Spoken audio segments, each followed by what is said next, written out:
প্রশ্ন করলেন যে দিনের বেলা হারিকেন নিয়ে বাজার যাচ্ছেন কেন? তিনি বললেন আমি পুরুষ মানুষ খুঁজতে যাচ্ছি, ম্যান।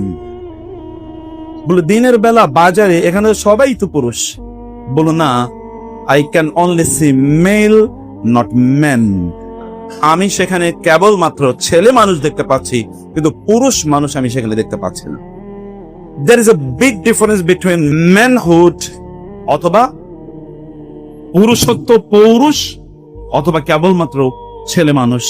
এর মধ্যে বড় পার্থক্য আছে। আল্লাহ সুবহানাহু ওয়া তাআলা কোরআনে দুটো শব্দ উল্লেখ করেছেন ম্যান বোঝানোর জন্য। কখনো বলেছেন তিনি যুকুর, যাকারুনের বহুবচন যেটাকে বলা হয় মুযাক্কার। আবার কোথাও কোথাও তিনি বলেছেন রিজাল। রিজাল অথবা রুজুলা এটা একটা কোয়ালিটির নাম, এটা একটা বায়োলজিক্যাল কোন ইস্যু না যে আপনার শরীরে একটা পার্টিকুলার অর্গান আছে এবং এই কারণে আপনি ম্যান, এমন নয়। এটা শরীরের কোনো অর্গানের উপর মোটেই নির্ভর করে না, বরং এটা নির্ভর করে একটা কোয়ালিটির উপর। এক ধরনের যোগ্যতা থাকলে কেবলমাত্র তাদেরকে ম্যান বলা হয়। আপনি আপনার বন্ধুদের সামনে একটু সিগারেটে যদি একটা টান না পারতে পারেন, তাইলে কি আর ম্যান হইলেন কিভাবে? পুরুষ হওয়ার জন্য আপনি যে পুরুষ হয়েছেন বা বালেগ হয়েছেন, বালেগ, এটা দেখানোর জন্য সিগারেটের টান দিয়েছেন। সিগারেটের টান দেওয়ার জন্য পুরুষ হওয়া লাগে না, এটা বরং পৌরুষত্বের অবনতি অথবা পৌরুষত্বকে ধ্বংস করে দেওয়ার একটা মাধ্যম। পুরুষরা সিগারেটের টান দেয় না, কারণ তাদের অনেক কাজ আছে, তাদের প্রচুর পরিমাণ কাজ আছে। গোটা জীবনকে, গোটা পৃথিবীকে উল্টে পাল্টে দিতে পারে একজন যুবক যদি তিনি সত্যিকার অর্থে সে সিদ্ধান্ত নেন। আপনি গত রাত, সারা রাত ধরে ভিডিও গেমস খেলেছেন এবং হাজার হাজার সন্ত্রাসীকে আপনি হত্যা করেছেন, কিন্তু সকালবেলা যখন দেখলেন টয়লেটে একটা তেলা পোকা, এরপর টয়লেটে যান। এখন মারে ডাকেন, মা টয়লেটে তেলা পোকা, একটু মায়েরা দেও না। এর আগে কিন্তু আপনি হাজার হাজার সন্ত্রাসীকে হত্যা করেছেন। এইটা তো ম্যানহুড না, এটা তো ফেক ম্যানহুড। আপনি সিনেমা দেখেছেন, সিনেমা দেখতে দেখতে আপনি একেবারে কাত হয়ে আছেন, সিনেমা দেখেই ঘুমান, সিনেমা দেখেই ঘুম থেকে উঠেন। আপনি সত্যিকার অর্থে পুরুষ হন, তাহলে পর্নোগ্রাফি আপনি কিভাবে দেখেন? পুরুষরা তো বিয়ে করবে, তো পর্নোগ্রাফি দেখবে না। বিয়ে বাদ দিয়ে আপনি পর্নোগ্রাফি করবেন। আর আপনি তথাকথিত আমাদের ডক্টর শক্তি বললেন যে ক্যারিয়ারের পিছনে আপনি ঘুরেন। এখন আমাদের স্টুডেন্টরা 32 না 35 বছরে তারা চাকরিতে ঢুকবে, এই কথা শোনার পর থেকে আমার মাথা কেবল নিচের দিকে যাইতেছে। ম্যান হতেই পারে না। 18-20 বছর বয়সে আপনি চাকরিতে ঢুকবেন অথবা কাজে ঢুকবেন। চাকরি কেন করতে হবে না? চাকর কেন হতে হবে? আপনি কোন নিজস্ব এন্টারপ্রাইজ নিতে পারেন না? আপনার কোন উদ্যোগ নাই? সে উদ্যোগ আপনি গ্রহণ করেন, অন্যদেরকে আপনি চাকরি দেন, কিন্তু আপনি আরেকজনের পেছনে ঘুরতেই থাকবেন, তার তল্পি বাহক আপনি হবেন এবং এই কারণে বয়স 35 পর্যন্ত পৌঁছাবেন। বিয়ে করবেন কবে? 35-এর পরে। এরপরে এই পৃথিবীর মেয়েরা আপনাকে বিয়ে করবে না, ওই যে অন্য ওমেন বিয়ে করবে না, কোন একটা ফিমেল আপনার বিয়ে করতে পারে। আবার বিয়ে করার পরে বাসর রাতে গিয়ে দেখবেন আপনি তো একটা ছেলেরই বিয়ে করছেন। কারণ এটা আসলে কি? আসলে তো এটা মেয়ে ছিল না। এরকম একটা ঘটনা আপনার জীবনে ঘটবে। ম্যান হয় সে বিয়ে করবে, এবং ম্যান সে যে বিয়ে করার পর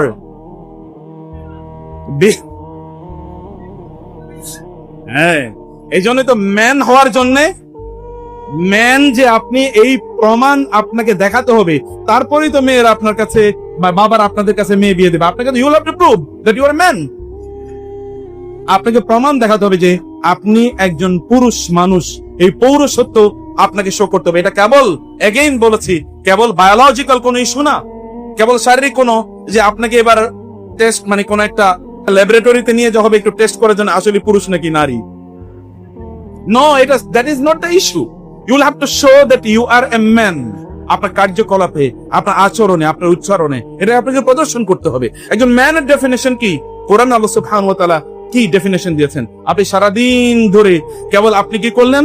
আপনি কেবল খেলা দেখলেন। বাঙালি চরিত্র, বাঙালিদের ম্যান যারা আমরা দেখেছেন, আপনারা ওই যে বিশ্বকাপ ফুটবলের সময় দেখেছি বহু ইয়াং ছেলে পেলে ওরা আত্মহত্যা করেছে। কারণ তার টিম অথবা তার যে নায়ক খেলোয়াড় মহানায়ক গোল করতে পারে নাই, এই কারণে সে আত্মহত্যা করেছে। এটা তো কোনো ম্যানের পরিচয় না। সারা রাত জুড়ে আপনি খেলা দেখলেন, এরপরে আপনি বিমর্ষ, আবার কেন সেই পাস করলো না। এই কারণে আমি একবার দেখছি একটা ইয়াং ছেলে কি করেছে, মানে বাংলাদেশের টিম কোনো কারণে কোন একটা দেশের সাথে জিততে পারে না, ক্রিকেট টিম। এরপরে দেখেছি ও নিজের গলায় জুতার মালা পরিয়ে তারপরে বলছে এই গ্রুপের বা এই টিমের আর আমি জীবনও সমর্থন করব না, আমি আমার শরীরে জুতার মালা পরে এবার কি করলাম, তওবা করলাম। এটা তো ম্যান। এখন আপনি যদি এরকম ম্যান হন তাইলে তো আর কোনো কথা নাই। এরকম ম্যান গোটা পৃথিবী জুড়ে যদি তৈরি হয়ে যায় তাইলে এই উম্মার কোনোদিন মুক্তি হবে না। এই উম্মার মুক্তি হবে যদি একজন মোহাম্মদ বিন কাসেম অথবা একজন সালাউদ্দিন আইয়ুবী অথবা একজন ওমর ইবনুল খাত্তাব ইসলাম গ্রহণ করার পরেই রাসূল ইসলামকে গিয়ে বলেন, আপনি কি সত্য নবী নন? ইসলাম কি সত্য ধর্ম নয়? কোরআন কি সত্য জীবন ব্যবস্থা নয়? ইসলাম কি সত্য ধর্ম নয়? যদি তাই হয়ে থাকে তাহলে গোপনে কেন ইসলাম প্রচার করব? কি করতে চাও ওমর? আমি প্রকাশ্যে ইসলাম প্রচার করতে চাই। যাও, খিয়ারুকুম ফিল জাহিলিয়াতি খিয়ারুকুম ফিল ইসলামি। জাহিলি যুগে যারা মেন, ইসলামে এসে তারা মেন হতে পারে যদি কেবলমাত্র ইসলামের আন্ডারস্ট্যান্ডিংটা তাদের থাকে, যদি ইসলামের চরিত্র তাদের মধ্যে থাকে। মেন হওয়ার জন্য আপনাকে আল্লাহ এবং আল্লাহ রাসূল কি ডিফাইন করেছেন সেটি আপনাকে বোঝা লাগবে, সেটা আপনাকে বুঝতে হবে। এগুলো করেই আপনি আপনার বন্ধুদের সামনে একটু সিগারেটে যদি একটা টান না পারতে পারেন তাইলে কি আর ম্যান হইলে কিভাবে? পুরুষ হওয়ার জন্য আপনি যে পুরুষ হয়েছেন বা বালেগ হয়েছেন, বালেগ, এটা দেখানোর জন্য সিগারেটের টান দিয়েছেন। সিগারেটের টান দেওয়ার জন্য পুরুষ হওয়া লাগে না, এটা বরং পৌরুষত্বের অবনতি অথবা পৌরুষত্বকে ধ্বংস করে দেওয়ার একটা মাধ্যম। পুরুষরা সিগারেটের টান দেয় না, কারণ তাদের অনেক কাজ আছে, তাদের প্রচুর পরিমাণ কাজ আছে। গোটা জীবনকে, গোটা পৃথিবীকে উল্টে পাল্টে দিতে পারে একজন যুবক যদি তিনি সত্যিকার অর্থে সে সিদ্ধান্ত নেন। কারণ এই বয়সে আপনার অনেক কাজ আছে, আপনার অনেক দায়িত্ব আছে, এই দায়িত্বটা আপনাকে গ্রহণ করতে হবে। এখন এইরকম ম্যান তৈরি হবে কিভাবে? আল্লাহ সুবহানাহু ওয়া তাআলা বলেছেন, রিজালুন লা তুলহিহিম তিজারাতুন ওয়ালা বাইউন আন যিকরিল্লাহ ওয়া ইকামিস সালাহ ওয়া ইতাইজ যাকাত ইয়াখাফুনা ইয়াওমান তাতাকাল্লাবু ফিহিল কুলুব ওয়াল আবসার লিয়াজজিয়াহুমুল্লাহু আহসানা মা আমিলু। একদল ম্যান আছে, আল্লাহ সুবহানাহু ওয়া তাআলা বলছেন, কোনো কিছুই ওই ম্যানদেরকে আল্লাহ সুবহানাহু ওয়া তাআলা থেকে ডিসওরিয়েন্ট করতে পারে না। সব সময় তারা ওরিয়েন্টেড থাকে টুয়ার্ডস আল্লাহ সুবহানাহু ওয়া তাআলা and towards the deen given by Allah subhanahu wa ta'ala, towards the ordainments given by Allah subhanahu wa ta'ala। আল্লাহ কি বলেছেন এটা তাদের মাথায় সদা সর্বদা থাকে। আল্লাহ সুবহানাহু ওয়া তাআলাকে তারা তাদের প্রায়োরিটি লিস্টের মধ্যে রাখে। আল্লাহ সুবহানাহু ওয়া তাআলার কাছ থেকে তারা জিজ্ঞেস করে what to do, আমার করণীয় কি। আল্লাহর কাছ থেকে তারা সেটা সিদ্ধান্ত নেয়। একজন ম্যানের পরিচয় হচ্ছে যখন মসজিদ থেকে হাইয়া আলাস সালাহ বলে আজান দেওয়া হয় অথবা যখন এই ধ্বনি আসে তখন তার মধ্যে এমন ব্যাকুলতা তৈরি হয় যে মসজিদের পানে ছুটে যাওয়া তার একমাত্র লক্ষ্য হয়। এটা তার জন্য অক্সিজেনের মতো, মসজিদে যাওয়াটা তার জন্য অক্সিজেনের মতো। মসজিদে না গেলে তার অক্সিজেন নালি যেমন ভাবে দম বন্ধ হয়ে যায়, এমনি মসজিদে না গেলে তার দম বন্ধ হয়ে যায়। আপনি একজন পুরুষের নাম হচ্ছে মুহাম্মদুর রাসূলুল্লাহ সাল্লাল্লাহু আলাইহি ওয়াসাল্লাম। আমাদের পুরুষরা তো এর আগেই বলেছি একটা বিয়ে করতেই ভয় পায়। আল্লাহর নবী সাল্লাল্লাহু আলাইহি ওয়াসাল্লাম তিনি একই সাথে কতজন স্ত্রীকে রেখেছেন চিন্তা করে দেখেন। এবং তিনি kept everyone very much satisfied, সবাই তার প্রতি সন্তুষ্ট ছিল। আয়েশা রাদিয়াল্লাহু তাআলা বলছেন, রাসূলুল্লাহ সাল্লাল্লাহু আলাইহি ওয়াসাল্লাম আমাদের সাথে গল্প করতেন, যখনই আজান হয়ে যেত তখন তিনি এমন ভাবে ছুটে যেতেন যেন তিনি আমাদের কাউকে চেনেনই না। আল্লাহর উপর কাউকে প্রায়োরিটি দেওয়া যায় না। এটা হচ্ছে ম্যানের চরিত্র, এটা হচ্ছে ম্যানের চরিত্র। এখনকার ফাদাররা যারা আছেন তারা এরকম যে কোন একটা ছেলে খুবই দিনদার, এরকম একটা ছেলের বিয়ের প্রস্তাব আসলো মেয়ের জন্য, ছেলেটা দিনদার কিন্তু তার ফাইন্যান্সিয়াল অবস্থা খুবই ভালো না, অথবা বড় কোনো পজিশনে চাকরি করেন না, অথবা টাকা পয়সা খুব বেশি নাই, অথবা বড় কোনো ডিগ্রিও ধারণ করেন না, কিন্তু তার দিনদারি খুবই ভালো, চরিত্র খুবই ভালো। এবার এই বাবা বলবেন আমাকে একটু ইস্তেখারা করতে দেন, ইস্তেখারা করতে দেন। কিন্তু এরপরে ওই মেয়ের ব্যাপারে আরেকটা প্রস্তাব এসেছে, এ আবার খুবই টাকা পয়সা আছে, ভালো ডিগ্রি আছে, দেখতে শুনতে খুবই ইমপ্রেসিভ, কিন্তু একটু কেবল ফ্যান্সি ডিল খায়, আর কিচ্ছু না। বাবা এবার বলবো ফ্যান্সি ডিল তো এটা কোনো বিষয় না, ঠিক আছে, এটা ঠিক পরে ভালো হয়ে যাবে না। দিনদারি আমাদের কাছে ম্যানহুডের ডেফিনেশন এখনো আসেই নেই। কেবল শারীরিক ভাবে আমরা কেমন এটি আমাদের কাছে এসছে, অথবা এটাই কেবল আমাদের কাছে পোর্ট্রে করার চেষ্টা করা হয়েছে। রাসূল সাল্লাল্লাহু আলাইহি ওয়াসাল্লাম জুলাইবিবের ব্যাপারে প্রস্তাব করলেন। তিনি বলেন, আমি তাহলে আমার স্ত্রীর সাথে পরামর্শ করি।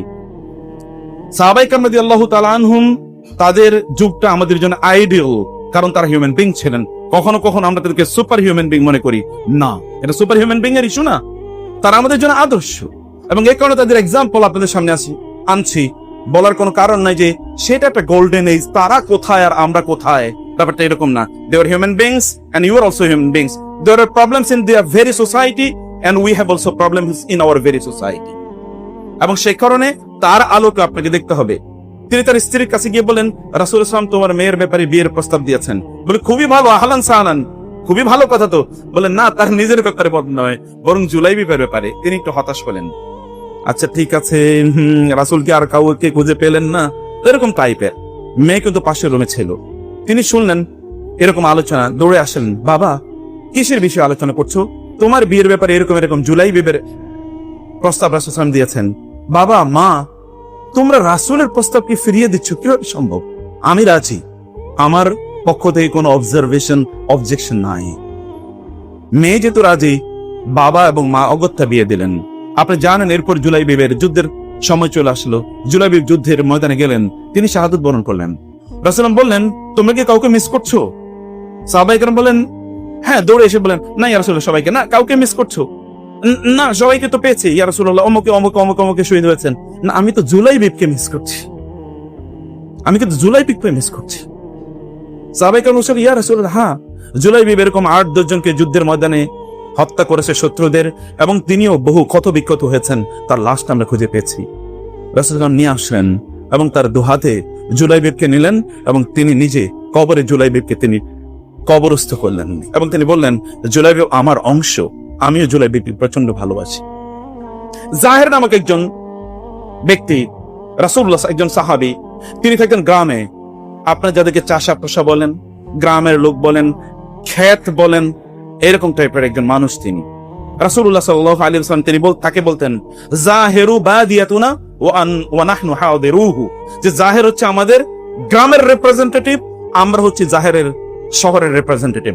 একবার জাহের গ্রাম থেকে যখনই তিনি আসতেন, রাসূলের জন্য কিছু উপঢৌকন নিয়ে আসতেন। রাসূল কিন্তু প্রচুর পরিমাণ হাদিয়া পেতেন, এবং তার সংসার বা তার পরিবার চলতো হাদিয়া দিয়ে। মদিনায় এমন কোন ফল উৎপাদন হতো না যে ফলের প্রথম অংশটা রাসূলের ঘরে আসতো না, সাল্লাল্লাহু আলাইহি ওয়াসাল্লাম। A token of love of the Sahaba Karam for the Prophet sallallahu alaihi wasallam. জাহের তিনি গ্রাম থেকে আসার সময় কিছু নিয়ে আসতেন রাসূলের জন্য, এবং বাজারে বাকি জিনিসগুলো তিনি বিক্রি করতেন। একবার তিনি বাজারে কিছু বিক্রি করছিলেন, রাসূল পেছন থেকে যাচ্ছেন, এবং তিনি পেছন থেকে গিয়ে জাহেরের চোখ এভাবে ধরে বললেন, এই একটা ক্রীতদাস আছে, কে ক্রীতদাস কিনবে, ক্রীতদাস কিনবে কে? জাহের একবার কেবল পেছনের দিকে একটা যিনি হাত দিয়ে ধরেছেন, ওই হাতটা কেবল একটু স্পর্শ করার চেষ্টা করলেন। স্পষ্ট করেই বুঝলেন এই হাতটা কেবল আমার নবীর আর কারণ, কারণ তার হাতটা ছিল তুলার চেয়ে অথবা রেশমের চেয়েও অনেক অনেক কোমল, কারণ হাত দিয়ে কাউকে মারেননি, তো এই হাত দিয়ে কাউকে মারেননি। এ কারণে এটার যে সফটনেস, এটা পুরোটাই রয়ে গিয়েছিল, একজন শিশুর সফটনেস এর মতোই ছিল। তিনি বলেন, ইয়া রাসূলুল্লাহ, এমন কে আছে আমার মতো দেখতে শুনতে এরকম জামা কাপড় ভালো না এবং কোন শিক্ষা দীক্ষা কিছুই নাই, এরকম একটা মানুষকে কে কিনবে? তাহলে তো আপনি আমাকে, ইয়া রাসূলুল্লাহ, আপনি আমাকে দেখবেন খুবই সস্তা, কেউ আমাকে কিনবেন, অথবা আমার দাম খুবই কম। রাসূল বললেন, না জাহের, ওয়ালাকিন্নাকা ইনদাল্লাহি গালিন লাস্তা বিকাসিদিন, তুমি কম মূল্যের মানুষ না, আল্লাহ সুবহানাহু ওয়া তাআলা এর কাছে তোমার দাম হচ্ছে আকাশচুম্বী। একজন ব্যক্তির দাম কেবল তার ড্রেস এর উপর নির্ভর করে না। আমরা জানি শেখ সাদির গল্প ছোটবেলা আমরা পড়েছিলাম। শেখ সাদি সাধারণ জামা কাপড় পরে এক জায়গায় যাওয়ার পর লোকেরা তাকে খেতে দেয় নাই। এরপরে যখন খুবই দামি জামা কাপড় পরে গিয়েছেন, তখন অনেক পরিমাণ খেতে দিয়েছেন। তখন তিনি নিজে আর খাননি, সব খাবার কোথায় ভরিয়েছেন? পকেটে ভরিয়েছিলেন। কারণ তিনি বলেছেন, তোমরা তো আমার জামাকে খাবার দিচ্ছ, আমাকে তো খাবার দেওয়া নাই। এটা একটা আইডিয়াল সোসাইটি, একটা পারফেক্ট সোসাইটি। পৃথিবীর অন্য কোন সোসাইটি কখনোই পারফেক্ট ছিল না, কিন্তু তিনি যে সোসাইটি তৈরি করেছেন সেই সোসাইটিটা পরিপূর্ণভাবে পারফেক্ট ছিল। আপনাদের জন্য শিক্ষার উপকরণ আছে। How do you look at men, how do look at people. আপনার যারা ক্লাসমেট আছে, ফ্রেন্ড আছে, কার সাথে আপনি কেমন আচরণ করেন। আমরা তো কেবল আমাদের হাসিটাও অনেক সময় কনফাইন্ড এন্ড লিমিটেড, এবং এটা ইন্টারেস্ট ওরিয়েন্টেড। আমরা কেবল তাকে দেখেই হাসি যার কাছে কিছু পাওয়ার সুযোগ আছে। ও আমাকে চা খাওয়াবে, চাইনিজে নিয়ে যাবে, রেস্টুরেন্টে নিয়ে যাবে, একটা ট্রিট দেবে, এই কারণে আমি তার সাথে একটু হাসি। বন্ধুত্ব কেবল তার সাথে তৈরি করতে চাই, সাধারণ কারোর সাথে বন্ধুত্ব তৈরি করতে চাই না। রাসূলুল্লাহ সাল্লাল্লাহু আলাইহি ওয়াসাল্লাম কার সাথে তিনি বন্ধুত্ব তৈরি করছেন? সাহাল ইবনে সাদ আস-সাঈদী। আমি ছোটবেলায় তার অনেক হাদিস পড়তাম, কিন্তু আমি তার ব্যাপারে জেনেছি বড় হওয়ার পর, একটু বয়স হওয়ার পর। সাহাল ইবনে সাদ আস-সাঈদী রাদিয়াল্লাহু তাআলা আনহু, তিনি একবার ওই দিক দিয়ে যাচ্ছিলেন। সাহাবায়ে কেরাম রাসূলুল্লাহ সাল্লাল্লাহু আলাইহি ওয়াসাল্লাম বললেন, তোমাদের এই ব্যক্তির ব্যাপারে তোমাদের মূল্যায়ন কি? বলেন, ইয়া রাসূলুল্লাহ, তার ব্যাপারে আমাদের মূল্যায়ন একেবারে সাধারণ। তিনি যদি কোথাও কথা বলেন তাহলে লোকেরা মনোযোগ দিয়ে কথা শুনবে না, তিনি যদি কোথাও না যান তাহলে লোকেরা তাকে মিস করবে না, কোথাও গেলে তাকে খুব বেশি সমীহ করবে না, কোথাও যদি বিয়ের প্রস্তাব দেন তাইলে লোকেরা খুব সাগ্রহে গ্রহণ করবে না। এরপর ওই দিক দিয়ে আরেকজন লোক যাচ্ছিলেন, প্রচুর পরিমাণ টাকা পয়সার মালিক এবং দেখতে খুবই আপনার ইমপ্রেসিভ চেহারার অধিকারী, জামা কাপড় খুবই সুন্দর, রাসূলুল্লাহ এবং খুবই সম্ভ্রান্ত বংশ, এরকম কিছু।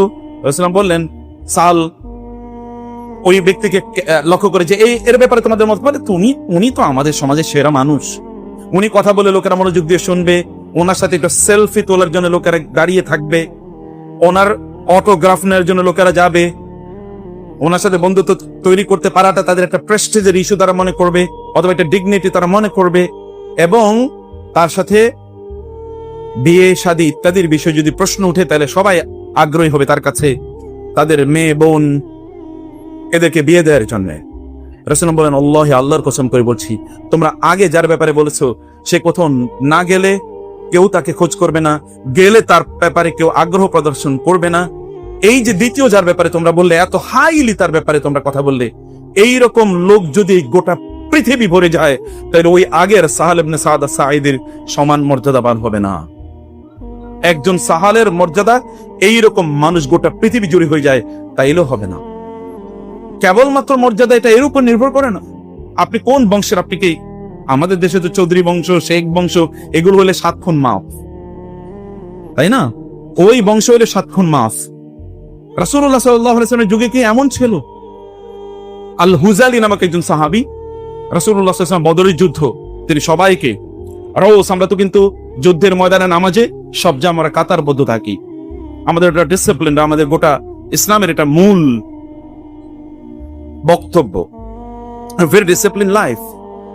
রাসূলুল্লাহ সবাইকে কাতার সোজা করে দিচ্ছেন। এর মধ্যে একজন যার নাম বলছি, তিনি একটু সামনে এগিয়েছিলেন, কাতার থেকে একটু সামনে। রাসূলুল্লাহ একটু তার পেটে একটু খোঁচা দিলেন, একটু পেছনে যাও। খোঁচা দেওয়ার পরেই তিনি বলেন, আপনি তো আমাকে খোঁচা দিতে পারেন না, আমি প্রতিশোধ নিতে চাই, আমি প্রতিশোধ নিতে চাই। এবং আপনি বলেছেন কোনো অন্যায় এভাবে করা যায় না, আপনি করেছেন, আমি এটার প্রতিশোধ নিতে চাই। বলে, আচ্ছা ঠিক আছে, কি প্রতিশোধ নেবা? বলে, আমিও আপনাকে খোঁচা দেবো। রাসূলুল্লাহ, আচ্ছা ঠিক আছে, খোঁচা দাও। তিনি বলেন, আপনি যখন আমার খোঁচা দিয়েছিলেন তখন আমার শরীরে জামা ছিল না, কিন্তু আপনার শরীরে তো জামা আছে, অতএব জামা খুলতে হবে খোঁচা দেওয়ার জন্য। তিনি জামাটা খুললেন। খোলার পর তিনি রাসূলুল্লাহ সাল্লাল্লাহু এইভাবে জড়িয়ে ধরলেন এবং তার পেটে এবং তার পিঠে কেবল তার মুখ, তার নাক, তার জিহ্বা এবং তার দাড়িগুলো ঘষতেছেন। রাসূলুল্লাহ বলেন, কি করছো? তিনি বলেন, ইয়া রাসূলুল্লাহ, যুদ্ধের ময়দানে যাবো, বেঁচে আসবো কিনা জানি না, আমার শরীরের সর্বশেষ উষ্ণতা যেন আপনার শরীর থেকে একটু গ্রহণ করে, আমি যেন আল্লাহর সামনে যদি দাঁড়াই, আমি যদি মারা যাই তাহলে আপনার শরীরের উষ্ণতা নিয়ে যেন আমি মারা যেতে পারি। এই কারণে আমি এই সুযোগটা হাতছাড়া করতে চাইনি। মর্যাদা এটা বংশের উপর। আপনি হয়তো আল হুজালের নাম খুব বেশি জানেন না, কিন্তু আপনি হয়তো জানেন আবু জাহেলের নাম। দেখতে কেমন, আবু জাহেল কেমন ছিল জানেন? অথবা আবু লাহাবের নাম। আবু লাহাব মানে হচ্ছে এতটা আগুন সুন্দর, বলতে গেলে আবু লাহাব আগুন সুন্দর, দেখতে অন্যরকম। এমনি তো কুরাইশ বংশের, আবারও কি ওইখানকার লিডার ফ্যামিলির লোক, বনু হাশেম, বনু আব্দুল মুত্তালিবের সন্তান, অতএব দেখতে এমনিতেই খুবই ইমপ্রেসিভ, খুবই সুন্দর, লাল সুন্দর, আগুন সুন্দর। আল্লাহ সুবহানাহু ওয়া তাআলা বললেন, তাব্বাত ইয়াদা আবি লাহাবিউ ওয়া তাব্বা মা আগনা আনহু মালুহু ওয়া মা কাসাবা সায়াসলা নারান যাতা লাহাব। আবু লাহাব যাবে যাতা লাহাবে। ও যেরকম আগুন সুন্দর, ওকে ওই রকম আগুনে আমি নিক্ষিপ্ত করে দগ্ধ করব। আপনার আগুন সুন্দর, অথবা আপনার কোন ফ্যামিলিতে আপনি বড় হয়েছেন সেটি কোন অবস্থায় আপনার ম্যানহুড এটা ডিফাইন করে না, ডিফাইন করে আপনার চরিত্র, আপনার ক্যারেক্টার কি, আপনি আসলে কেমন মানুষ, আপনি আসলে করতে চান কি, what is your aim, what is your dream, আপনার স্বপ্ন কি, আপনি কি করতে চান, আপনার লক্ষ্য এবং উদ্দেশ্য কি, আপনি কি এখনো তা নির্ধারণ করতে পেরেছেন? সেটা যদি আপনি নির্ধারণ না করতে পারেন তাহলে এখনই প্রয়োজনে চোখ বন্ধ করেন। আমি আপনাদেরকে একটু সময় দেই, 20 সেকেন্ড চোখ বন্ধ করেন তো, এবং আপনার জীবন নিয়ে চিন্তা করেন করতে চান কি জীবনে।